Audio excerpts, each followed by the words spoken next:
మహాపరిశుద్ధుడా, మహోన్నతుడు అయిన దేవ, సర్వాధికారి అయినటువంటి ప్రభువ, సకల ఆశీర్వాదములకు కారణభూతుడా, అయా ఈరోజు ప్రత్యేకంగా ఇప్పటి వరకు కొన్ని అంశాల నిమిత్తం ప్రార్థన చేసి నీ వాక్యాన్ని ఆలకించుటకు అయా మేమందరం సిద్ధపడుచుండగా మాతో మీరు మాట్లాడండి. నీ దాసుని జ్ఞానమును మరుగు చేసి మీరు మాట్లాడండి. మాకే మాటలు అవసరమో నీకు తెలుసు నాయన. ఆ మాటల ద్వారా అయ్యా మీరు మాతో మాట్లాడి మీరు మమ్ములను బలపరచండి. మా హృదయాలను తెప్పరిల్ల చేసి మా ప్రాణములకు ధైర్యాన్ని నింపగలిగిన నీ మాటతో మీరే మమ్ములను ధైర్యపరచి బలపరచి సరిచేసి స్థిరపరచమని యేసు శక్తి కలిగిన నామములో అడిగి వేడుకొని ఉన్నాము తండ్రి. ఆమెన్. ఆమెన్. దేవునికి స్తోత్రాలు. ఈ ఉదయాన్నే ఈ విధముగా ప్రార్థనా కూడికలో పాల్గొన్న మీ అందరికీ కూడా ప్రభు అయిన యేసుక్రీస్తు నామములో నా హృదయపూర్వకమైన వందనాలు. దేవుడు మిమ్ములను దీవించి ఆశీర్వదించును గాక. ఆమెన్. ఆమెన్. నిన్నటి రోజున ఫాదర్స్ డే కాబట్టి ఫాదర్ అనేటువంటి ఇంగ్లీష్ పదములో దాగి ఉన్న 6 అర్థాలను మనం ధ్యానం చేశాం. వాస్తవంగా మొన్నటి రోజున మనము ఏం ధ్యానం చేశామంటే, తప్పించుకున్న వారే సియోనులోకి ప్రవేశిస్తారు. తప్పించుకోవడం, తప్పించబడటం, ఈ రెండిటికి తేడా ఉంది. తప్పించుకోవడం మన చేతిలో ఉంది, తప్పించడం దేవుని చేతిలో ఉంది. కొన్ని సందర్భాలలో మనమే తప్పించుకోవాలి, కొన్ని సందర్భాలలో దేవుడే తప్పిస్తాడు, మరికొన్ని సందర్భాలలో తప్పించమని దేవుణ్ణి వేడుకోవాలి. తప్పించుకున్న వారే పరలోకములోకి ప్రవేశిస్తారు. వేటి నుండి మనము తప్పింపబడాలి? నెంబర్ 1, మన పితరులు వారు తెలుసో తెలియకో విగ్రహారాధన, ఆచారబద్ధమైన బలులకు సంబంధించినటువంటి కొన్ని నిబంధనలు, కొన్ని మాటలు ఇవ్వడం ద్వారా శాపం మన మీద పనిచేస్తుంది. ఆ శాపము నుండి మనము తప్పించబడాలని కొన్ని మాటలు మీతో చెబుతున్నప్పుడు సమయం అయిపోయింది. తెలుసో తెలియకో చేసిన కొన్ని విగ్రహారాధన శాపాలు మన మీద పనిచేస్తూ ఉండుంటాయి. మనకేమో అవి తెలియదండి. మనం అనుకుంటాం, ఏంట్రా నా కర్మ, ఏమిట్రా నా పరిస్థితి అని మనం బాధపడుతుంటాం. కానీ అక్కడ మనం తెలుసుకోవాల్సింది ఏమిటంటే, శాపం పనిచేస్తుంది. ఆ శాపమే ఎదగనివ్వదు, ఆ శాపమే ముందుకు పోనివ్వదు, ఆ శాపమే నాశనాన్ని కొని తెస్తుంది, ఆ శాపమే దరిద్రతను మిగిలిస్తుంది, ఆ శాపమే సమాధానం లేకుండా చేస్తుంది, ఆ శాపమే మనశ్శాంతి లేకుండా చేస్తుంది. ఆ శాపము యేసు నామములో మనకి తొలగిపోయి శాపము నుండి మనం తప్పించబడాలి.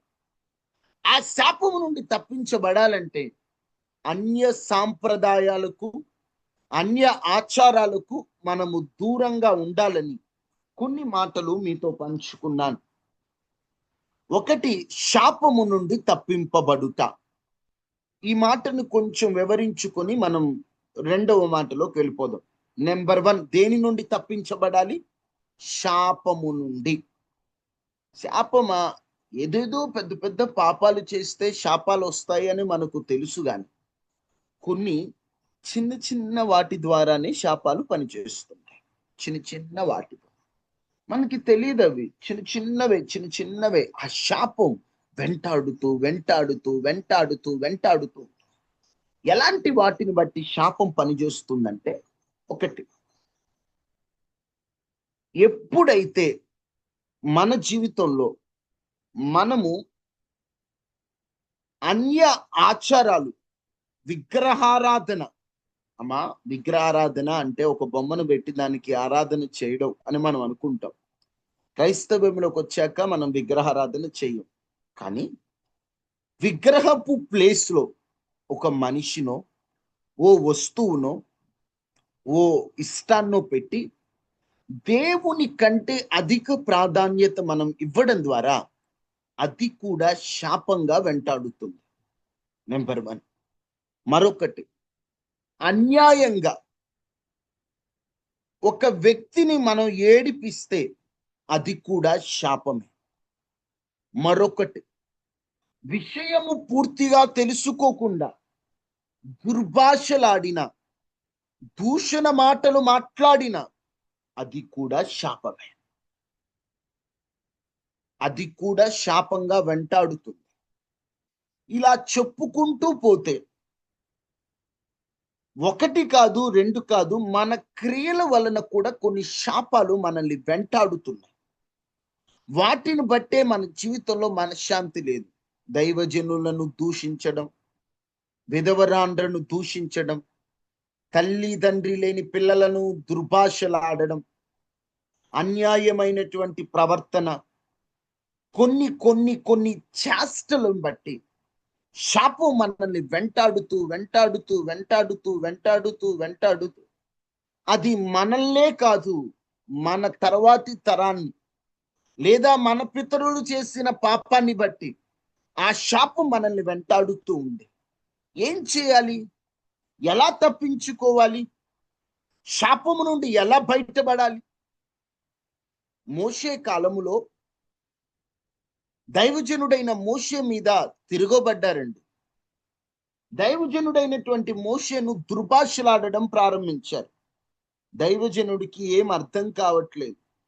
ఎందుకు వాళ్ళు అలా ప్రవర్తిస్తున్నారో కూడా దైవజనుడికి ఏం తోచట్లేదండి.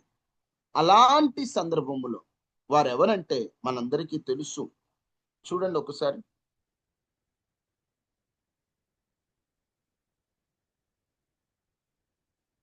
సంఖ్యాకాండం 16వ అధ్యాయం 27వ వచనం.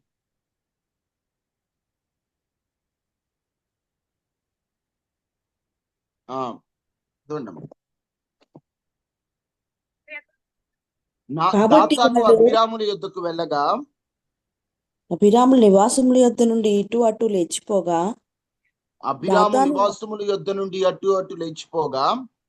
దాతాను అభిరాములను వారి భార్యలను వారి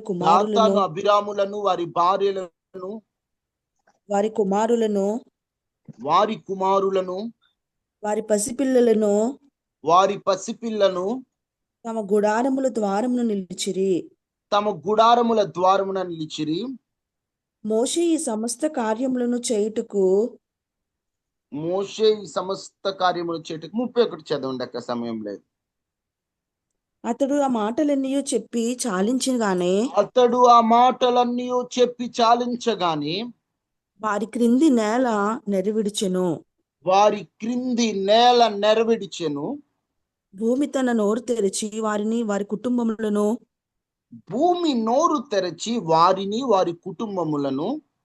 కోరాహు సంబంధులందరినీ వారి సమస్త సంపాద్యమును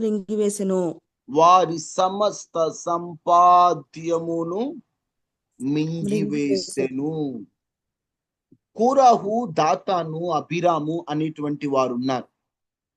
మోషే మీద తిరగబడుతూ దైవజనుడైన మోషేని దుర్భాషలాడుతున్నారు.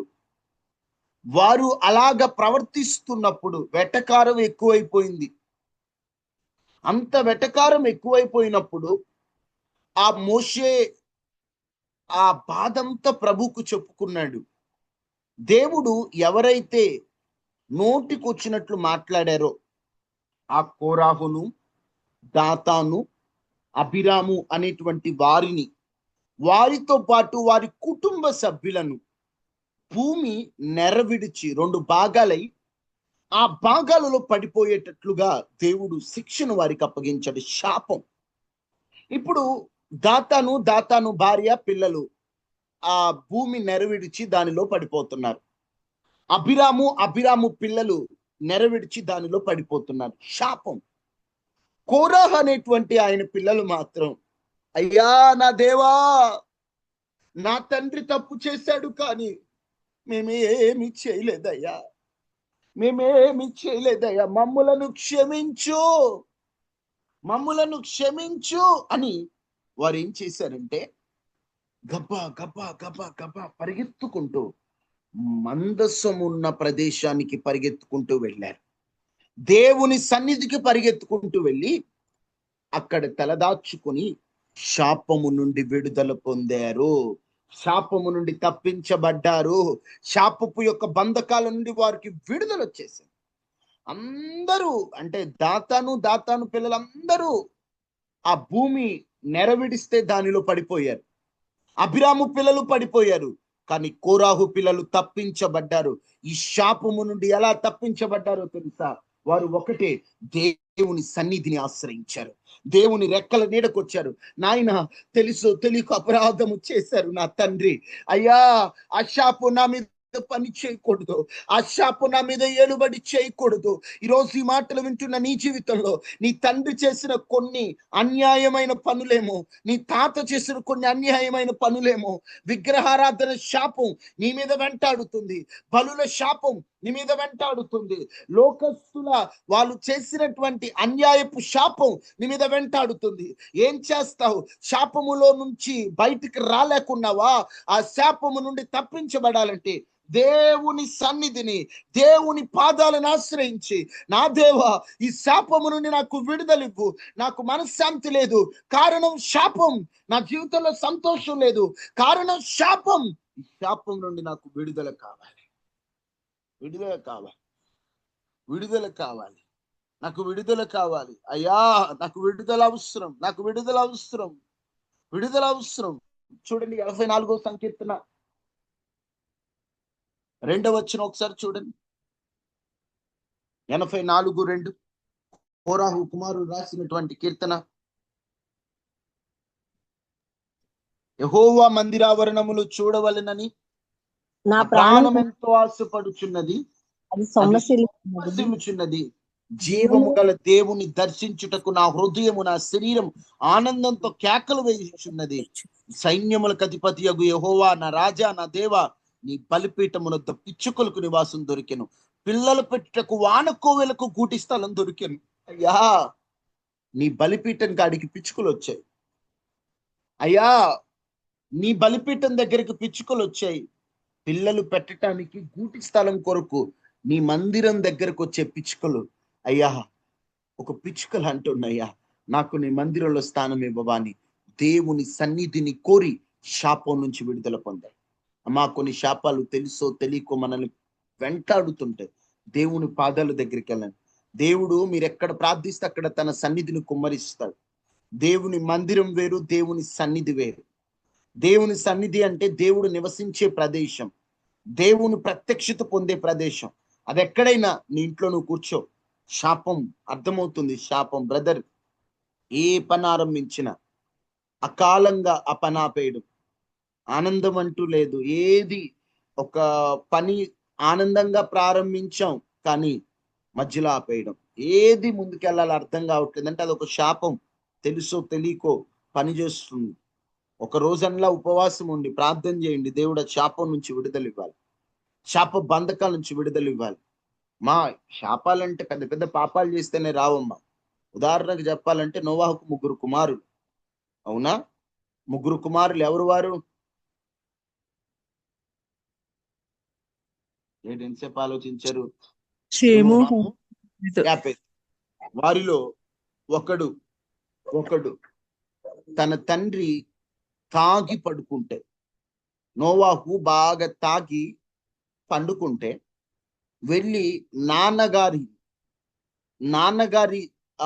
దిశములను అంటే వస్త్రములు లేకుండా ఉన్నదాన్ని చూసి చండాలంగా ఆలోచించాడండి.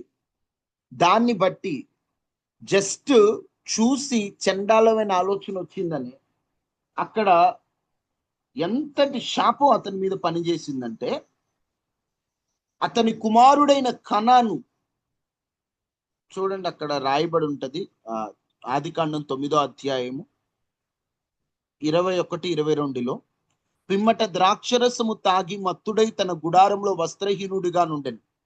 అప్పుడు కనానుకు తండ్రి అయిన హాము తన తండ్రి వస్త్రహీనుడైనట చూచి బయట నుండి తన ఇద్దరు సహోదరులకు సంగతి తెలిపాను. 24వ వచనం. అప్పుడు నోవాహు మత్తు నుండి మేలుకొని తన చిన్న కుమారుడు చేసింది తెలుసుకొని కనాను శపింపబడిన వాడే తన సహోదరులకు దాసుడగున నేను. ఇక్కడ మనం గమనిస్తే హాము అనేటువంటి వాడు నాన్నగారిని చండాలంగా చూసినటువంటి ఆలోచనను బట్టి నాన్నగారు శపిస్తే ఆ శాపం హాము ఒక్కడే కాదు, హాము కుమారుడైన కనానీయులంటేనే శపితమైన వారని దేవుని వాక్యంలో రాయబడి ఉంటది. హాము శాపం కనానుకు వస్తే కనాను జాతి శపింపబడినది అయిపోయింది. ఎందుకంటే చూడకూడనిది కళ్ళార చూశాడంతే. అమ్మా, తెలుసో తెలియకో, ప్రభువుని ఎరుగక ముందో ఎరిగిన తర్వాత నీ మనస్సాక్షికి తెలుసు, నీ కన్నులతో వేరే వారి దిశమూలను చూసినట్లయితే, అమ్మా, వేరే వారిని చూడడం అంటే మీరు తప్పుగా భావించొద్దు. ఈరోజు వస్తున్న సినిమాలలో కనిపించేదేమిటి, పాపపు దృశ్యాలలో కనిపించేదేమిటి? వేరే వారు వారి శరీరాలను అసభ్యకరంగా చూపిస్తుంటే మనము కూడా వాటిని చూస్తే అది శాపం కాదా? మీరు చెప్పండి. హాముకి ఎందుకు వచ్చింది శాపం? చూడకూడని విధానంలో తండ్రిని చూడడం కదా. ఈ రోజున చూడకూడనివి సినిమాలలో, సెల్ ఫోన్స్ లో పనికిరాని దృశ్యాలు ఎన్ని కంటబడుతున్నాయి, ఎంత శాపం మూటగట్టుకుంటున్నాం తెలుసో తెలియకు. వాటన్నిటిని విడుదల పొందేది లేదా, తప్పించుకునేది లేదా శాపం నుండి?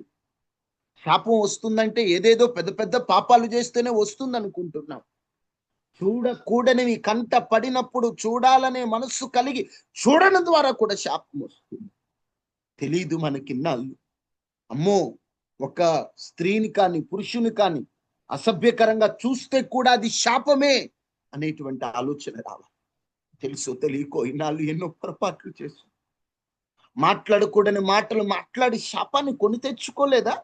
కోరాహు, దాతాన్, అబీరాము ఏం పెద్ద పాపాలు చేశారు? వ్యభిచారాలు చేశారా? దొంగతనాలు చేశారా? చిన్న చిన్న వాటిని బట్టి శాపం పనిచేయలేదా? శాపం వెంటాడలేదా? గెహాజీ చేసిన పాపం ఏమిటి? వద్దు అన్నదాన్ని తెచ్చిపెట్టుకున్నాడంతే. కుష్ఠరోగం అనే శాపం గెహాజీని వెంటాడలేదా? ఆకాను చేసిన పాపం ఏమిటి? దేవుడు వద్దంటే తెచ్చి అబద్ధం ఆడాడు. అబద్ధం ఆడినందుకు ఏమైంది? శాపం తన ఇంటి మీద పని చేయలేదా? తీసుకున్నది ఒకటైతే చెప్పింది మరొకటి. అననీయ, సప్పీరా శాపం వెంటాడి అక్కడికక్కడే భర్త తర్వాత భార్య చచ్చిపోలేదా? ఏమి ఇవన్నీ శాపాలు కంటికి కనబడుతుంటే వీటి నుండి తప్పించుకోవాలనే ఆలోచన ఎప్పుడైనా వస్తుందా? ఎక్కడి నుండి పనిచేస్తుందోనండి శాపం. యేసు రక్తములో ప్రతి శాపపు కాడి విరగొట్టబడాలి. ఎన్నాళ్ళు శాపంలో పనిచేస్తుంటాం? ఇన్నాళ్ళు ప్రార్థనకు వస్తున్నాం కానీ పూర్తిగా దేవుని మీద ఆనుకోకపోవడం వలన, పూర్తిగా దేవుని నమ్మకపోవడం వలన, జీవితం మారకపోవడం వల్ల శాపం అలాగనే పనిచేస్తూ జీవితంలో ఆనందం, సంతోషం అనేది లేకుండా ఓ దరిద్రత స్థితిలో ఉన్న మన జీవితాల్లో శాపము కొట్టివేయబడాలి. శాపము మనతో, ఇక నేనంటాను, ఎప్పుడు మీతో అంటా, శాపం మనతో క్లోజ్ అవ్వాలి, ఆశీర్వాదం మనతో ప్రారంభం అవ్వాలి. తరతరాలకు ఆశీర్వాదాన్ని పంచే తరముగా మనం దీవించబడాలి. మనల్ని బట్టి మన పిల్లలు, మా నాన్నగారి ప్రార్థన, మా అమ్మగారి ప్రార్థన నన్ను ఈరోజు ఈ స్థితిలో పెట్టింది అనాలి. వాళ్ళు చేసిన పనులేనయ్యా నా శాపం లాగా తగులుకున్నాయి అనకూడదు. మా అమ్మ ఆనాడు చేసిన ప్రార్థన, తెల్లవారుజామున లేచి తెల్లవారుజాము ప్రభు పాదాలు పట్టుకొని, మా నాన్నగారు కార్చిన కన్నీరు, మా అమ్మ కార్చిన కన్నీరు, దేవుడు నన్ను విడిచిపెట్టకుండా ఈరోజు ఈ స్థితిలో, ఈ స్థాయిలో నన్ను నిలబెట్టారని రేపటి రోజున ఫ్యూచర్ లో నీ పిల్లలు చెప్పాలంటే నీ శాపం నీతో అంతం అవ్వాలి. ఆ విధమైన పెనుగులాట ప్రభు సన్నిధిలో పెనుగులాడు. మేలు కొరకో కీడు కొరకో తెలియదు. యాకోబు అర్థము మోసగాడు, కానీ అన్నీ ఉన్నాయి, మనశ్శాంతి లేదు. ఏమో శాపం అనుకున్నాడేమో, రాత్రి కూర్చున్నాడు, దేవా నన్ను ఆశీర్వదించన్నాడు. అయ్యా పోవయ్యా యాకోబు అంటే తొడగూటి మీద చరిసినా కూడా విడిచిపెట్టకుండా, దేవా నువ్వు నన్ను దీవిస్తే గాని నేను పోనయ్యా, నువ్వు నన్ను ఆశీర్వదిస్తే గాని నేను వెళ్ళనయ్యా, నువ్వు నన్ను ఆశీర్వదించాలి, నువ్వు నన్ను ఆశీర్వదించాలని దేవుని సన్నిధిలో పెనుగులాడి శాపాన్ని, ఒకవేళ అది శాపం అని నేను అనలేను గాని, మోసగాడని అర్థం వచ్చే పేరు నుండి దేవునితో పోరాడేవానిగా మారాడంటే ఎంత ఎంత సమర్పణ, ఎంత శాపం తొలగించుకోవాలి, లేదా శాపంగా పైన ఆశీర్వాదం పొందాలని ఎంత తాపత్రయం నీకుందా? ఎప్పుడైనా ప్రశాంతంగా కూర్చొని అసలు నా కష్టాలకు కారణం ఏంటి, నా బాధలకు కారణం ఏమిటి, ఎందుకు నేను ఈరోజు ఇంత ఏడవాల్సిన పరిస్థితి ఏంటి? తొందరపాటు నిర్ణయాల బట్టి శాపం పనిచేస్తుంది. అమ్మో నేను ఈ అబ్బాయితో మాట్లాడి తొందరపడ్డాను, ఈ అమ్మాయితో మాట్లాడి తొందరపడ్డాను, నేను ఆ రోజు ఆ పని చేసి తొందరపడ్డాను, నేను ఆ రోజు ఆ తొందర పని నిర్ణయాలన్నీ ఒకసారి ఆలోచించుకోవాలి. ఈ రోజు నా జీవితం ఇలా మారడానికి కారణం, ఈ బాధలు పట్టడానికి కారణం, ఈ కష్టాలు పట్టడానికి కారణం, ఈ ఇబ్బందులు పట్టడానికి కారణం ఏంటని ఒకసారి నువ్వు ఆలోచించుకోవాలి. ఆలోచించుకున్నప్పుడు నీ మనసుకి వెంటనే పరిశుద్ధాత్మ దేవుడు ప్రేరేపణిస్తాడు ఈ పొరపాటును బట్టి. ఓకే ప్రభువా, తొందరపడి ఇలా చేశాను, అందుకే ఈ శాపం నన్ను వెంటాడుతుందయ్యా, తొందరపడి మాటలు మాట్లాడాను, అందుకే ఈ శాపం నన్ను వెంటాడుతుంది, నన్ను విడిపించు, ఈ శాపపు కాడిని విరగొట్టు, నన్ను విడిపించు అని దేవుని పాదాలు పట్టుకోవాలి. దేవుని పాదాలు పట్టుకుంటే నా దేవుడు ప్రతి శాపాన్ని విరగొడతాడు, ప్రతి శాపాన్ని దేవుడు తొలగిస్తాడు. తప్పించబడాలి, శాపము నుండి తప్పించబడుట. అర్థమవుతుందా ఈరోజు అంశం? తప్పించబడాలి, అప్పుడే ఆ శాపం నుంచి మనం తప్పించబడాలి. మనం ప్రభువుని, మీరు అనుకోవచ్చు యేసు ప్రభుని నమ్ముకున్న తర్వాత రక్షణ పొందాక శాపం పనిచేస్తుందా బ్రదర్? పనిచేయదు. కానీ ఇంకా నీకు పాత కాంటాక్టులు ఉంటే, ఇంకా నీకు పాత అన్యాచారాలు ఉంటే, ఇంకా పాత పాపంతో కనెక్షన్ నీకుంటే, ఆయన రక్తాన్ని నువ్వు ఆశ్రయించకుండా ఉండుంటే ఆయన రక్తాన్ని ఆశ్రయించు. మన నిజం చెప్తున్నాను, ఏదో ఆచారంగాని కాదు, మనం నమ్ముకున్న దేవుడు జీవం కలిగిన దేవుడు, మనం నమ్ముకున్న దేవుడు ప్రార్థన ఆలకించే దేవుడు, మనం నమ్ముకున్న దేవుడు గొప్ప కార్యాలు చేసే దేవుడు, మనం నమ్ముకున్న దేవుడు ఆశ్చర్య రీతిలో నడిపించే దేవుడు. శాపం ఎటు నుంచి పనిచేస్తుంది? బాప్తీసం తీసుకున్న తర్వాత మనం చేయరాని కార్యాలు ఏమైనా చేశామే, ప్రభువుని ఎరిగిన తర్వాత నడవకూడని ప్రదేశాలకు నడిచామేమో, మాట్లాడకూడని మాట, చూడకూడనిది, చేయకూడనిది, పాటించకూడనిది, మనం ప్రవర్తించకూడనిది ఏమో తెలుసో తెలియకో ప్రతి శాపం యేసు నామములో విరగొట్టబడును గాక, ప్రతి శాపం నుండి తప్పించబడుదుము గాక. ఏం శాపం నుండి తప్పించబడాలని లేదా? స్వరమెత్తి ఆమెను చెప్పి, ఆమెనని ధైర్యంగా చెప్పి స్వతంత్రించుకోవాలమ్మా. నిజం చెప్తున్నానమ్మా, దర్శన రీతిగా కొన్ని దర్శనం ద్వారా ప్రభు బయలుపరిచినవి చెబుతున్నా. శాపం వల్ల డేంజర్ తల్లి, మనకు తెలియదమ్మా. కొన్ని క్రియలు నేనేం తప్పు చేయలేదు బ్రదర్, నేనేం తప్పు చేయలేదు సిస్టర్ అని నువ్వు అనుకుంటావు, కానీ కొన్ని వెంటాడుతున్నాయమ్మా, మీకు తెలియట్లేదు. దురాత్మ శక్తులు కుటుంబాలు వెంటాడుతున్నాయి. అందుకే కుటుంబాల్లో అసమాధానం, కుటుంబాల్లో ప్రేమ లేకపోవడం, సాతాను పనిచేస్తున్నాడు. ఆ విడుదల కావాలి, ఆ విడుదల ప్రభు ఇవ్వాలి. అదే తాపత్రయం అండి, అదే తాపత్రయం. నాకు విడుదల కావాలి. ఎందుకంటే మంచోళ్ళు కానీ మంచి వాళ్ళే, కానీ ఎందుకు అట్లా జరుగుతుందండి? శాపం. ఆ విడుదల ప్రభు ఇవ్వాలి. ఏమో ఎటు నుండి, ఇప్పుడు నేను కొన్నే చెప్పాను, ఇంకా ఎన్నో ఉన్నాయి బైబిల్లో. శాపం వచ్చి శాపాన్ని అనుభవించుతున్నవారు, మనం శాపం కాడి నుంచి విడుదల పొందాలి. దేవుడు మనం ఆయన పాదాలు పట్టుకుంటే శాపం నుంచి మనల్ని తొలగించి ఆశీర్వాదకరంగా మనల్ని నడిపిస్తాడు. ప్రభువుని విశ్వసించు. ఇన్నాళ్ళు మనుషుల వైపు చూసావేమో, ఇన్నాళ్ళు లోకం వైపు చూసావేమో, ఇక దేవుణ్ణి నమ్ము. మనుషులను బట్టి దేవునికి దూరం అయిపోవద్దు. ఎవరు ఎన్ననుకున్నా, ఎవరు ఏమంటున్నా, నీ దేవుడు నిజమైన వాడు, నమ్మదగిన వాడు. దేవుణ్ణి నమ్ము. నీ హృదయపు వేదన దేవునికి చెప్పు. నిజంగా నువ్వు ప్రభువుని నమ్మి ముందుకు అడుగే, నీ ప్రతి శాపాన్ని ఆయన ఎలా కొట్టేస్తాడో నువ్వు చూస్తావు. ఈనాడు నువ్వు ప్రభువుని నమ్మిన విధానం ఒకటైతే, ఈనాటి నుండి నువ్వు ప్రభువుని నమ్మే విధానంలో మార్పు రావాలి. దేవుని నువ్వు నమ్మే విధానంలో నీకు ఎప్పుడైతే మార్పు వస్తుందో, నీ జీవితంలో దేవుడు తన కార్యాలను నూతన పరుస్తాడు. ఆయన ఆశీర్వాదకరంగా నిన్ను నడిపిస్తాడు, తప్పిస్తాడు. తప్పిస్తాడు. నువ్వు దేవుని ప్రేమిస్తున్నావు. నాకు బాగా ఇష్టమైన మాట, ఈ మధ్య కాలంలో నాకు బాగా నచ్చిన మాట, అతడు నన్ను ప్రేమించుచున్నాడు కనుక నేను అతన్ని తప్పించదను. దేవుణ్ణి మనం ప్రేమిస్తున్నాం కాబట్టి ఉదయాన్నే ప్రార్థనలో పాల్గొంటున్నాం. దేవుని మనం ప్రేమిస్తున్నాం కాబట్టి దేవుడి మనల్ని తప్పించబోతున్నాడు, శాపము నుండి తప్పించబోతున్నాడు. దేవుణ్ణి ప్రేమించడం నేర్చుకో. మనుషుల్ని ప్రేమిస్తే ఒకరోజు వదిలేసి వెళ్ళిపోతారు. మనుషుల్ని ప్రేమిస్తే చిరకాలం నీతో ఉంటారని గ్యారంటీ ఉందా? నన్ను ప్రేమించేవారు ఎందరు ఉన్నను అంతము వరకు నాతో ఉండరు. నాతో ఉన్నవాడా, నాలో ఉన్నవాడా. ఎవరుంటారండి? ప్రేమించే వాళ్ళు చుట్టూ 100 మంది ఉన్నా అంతం వరకు ఉంటారా? ఉండరు. కానీ నీ దేవుడు చిరకాలం నీతో ఉంటానన్న దేవుడు. అందుకే ఆయన్ని ప్రేమించు, నిన్ను ఆయనే తప్పించబోతున్నాడు ఈ శాపం నుంచి. గుర్తుంది కదా రిఫరెన్స్? చెప్పాలా? 91 ఒక మాట అందరూ నోట్ చేసుకుని 91:14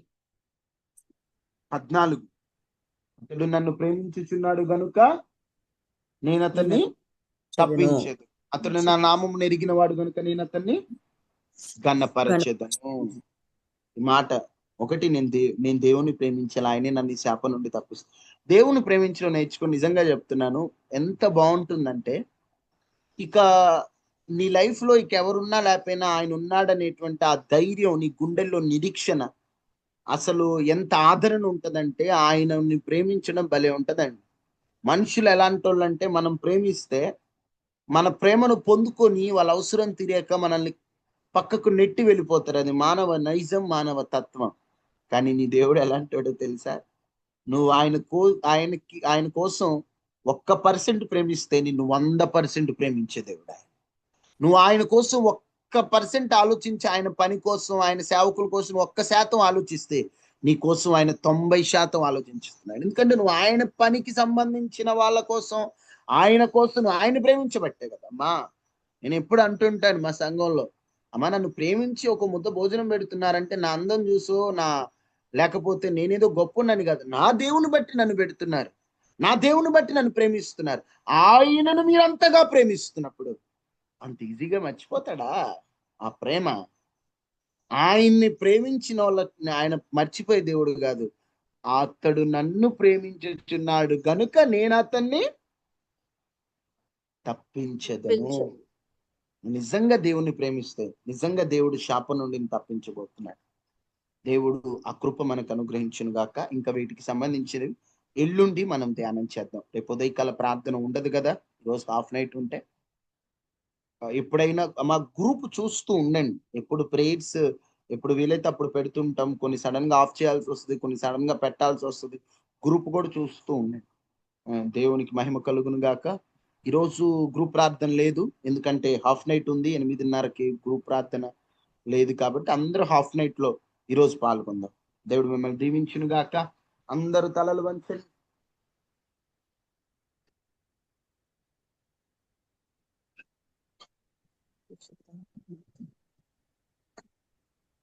తప్పించే దేవా, ఆదరించే దేవా, శాపం నుండి తప్పిస్తానన్నావు. కోరాహు కుమారులు శాపం తప్పించబడటానికి మందిరాన్ని ఆశ్రయించారు, నీ పాదాల యొద్దకు వచ్చారు. కనానీయులు శాపానికి పాత్రులైపోయారు. మేమైతే శాపం నుండి తప్పించబడే వారిగా ఉండినట్లు సహాయం చేయండి అయ్యా. వాక్యం విన్న వాక్య ప్రకారంగా జీవించినట్లు కృప చూపించండి. ఈ రోజు ప్రత్యేకంగా ఈ ఉదయకాల ఆరాధనలో ఎవరెవరైతే పాల్గొన్నారో వారి జీవితంలో గొప్ప కార్యం చేయండి. ఇబ్బందుల్లో ఉన్న వారికి ఇబ్బందుల నుండి తొలగించండి. మనశ్శాంతి లేని వారికి మనశ్శాంతినివ్వండి అయ్యా. రోగ బాధలతో ఉన్న వారికి ఆయా స్వస్థతను మీరు ఇవ్వండి. వివాహాల విషయంలో నలిగిపోతూ ఆయా భవిష్యత్ అర్థం కాని స్థితిలో ఉన్న వారికి మార్గాన్ని తెరవండి. ఉద్యోగం లేని వారికి ఉద్యోగాన్ని ఇవ్వండి. అసమాధానం ఉన్న వాళ్ళకి సమాధానం ఇవ్వండి. విడిపోయిన కుటుంబాలను కట్టండి. రోగులను స్వస్థపరచండి. ఈరోజు ఉదయకాల ప్రార్థనలో పాల్గొన్న వారందరినీ దీవించండి. టిఎస్సి ఎగ్జామ్, ఎన్టీపీసీ ఎగ్జామ్ రాయబోతున్న వారికి తోడుగా ఉండి జ్ఞానాన్ని ఇవ్వండి. మమ్మలను తప్పించండి. మేము చేస్తున్న ప్రతి పనిలో మీరు తోడుగా ఉండండి. మా చుట్టూ మీ కంచె వేసి వైరస్లు, అనారోగ్యాలు, ప్రమాదాల నుండి తప్పించి క్షేమాన్ని ఇవ్వండి. కంచె వేయమని, నీ బిడ్డలకు ఆరోగ్యాన్ని ఇవ్వమని అయ్యా, ఈ ఉదయకాల ప్రార్థనలో ఉన్న వారందరినీ దీవించమని, ఈరోజు రాత్రి ప్రార్థన ఘనంగా జరిగించి అయ్యా మీరు మాకు తోడుగా ఉండి విస్తార ప్రజా ప్రవాహమును తోడుకొని రమ్మని, ఈరోజు ఈ ప్రార్థనలో పాల్గొన్న వారందరినీ దీవించి వారి హృదయ అక్కర్లు ఎరిగి గొప్ప కార్యం చేయమని యేసు శక్తి కలిగిన నామములో అడిగి వేడుకొని ఉన్నాము తండ్రి, ఆమేన్. తండ్రి అయిన దేవుని ప్రేమ, కుమారుడైన యేసుక్రీస్తు వారి కృప, పరిశుద్ధాత్మ అన్యోన్య సహవాసం మనకి మన కుటుంబాలకి ఎల్లప్పుడు ప్రభు కృప తోడై ఉండును గాక. ఆమేన్. ఆమేన్. May God bless you to all. దేవుడు మిమ్మల్ని దీవించును గాక. Good morning. ఈరోజు రాత్రి మర్చిపోవద్దు.